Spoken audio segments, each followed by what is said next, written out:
Welcome to Samba Samba. Enjoy the video. Start by assembling ingredients and warming your hands for quick prep.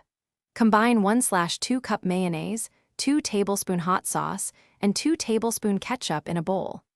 Measure 1 tablespoon white vinegar, 1 tsp smoked paprika, and 1/2 tsp cayenne and add them to the mix. Add 1 tablespoon honey or 1 tsp sugar if you prefer mild sweetness. Add 1/2 tsp garlic powder and 1/4 tsp onion powder for depth. Stir until coated and chill the sauce for at least 30 minutes to let flavors marry. Focus on texture and balance as you finish the sauce. Whisk vigorously for 60 seconds until smooth and slightly glossy, scraping the bowl sides. Taste and adjust. Add up to 1 tsp sugar for sweetness or 1/2 tsp salt to bring flavors forward. Add 1 tsp lemon juice for brightness if needed.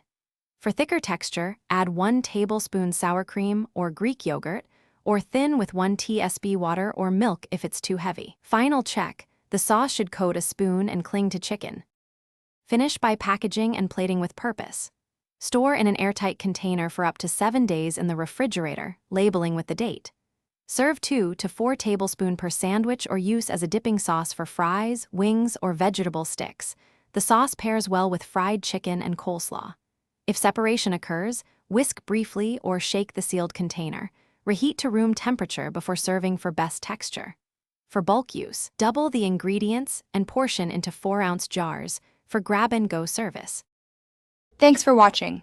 Consider subscribing if we helped you.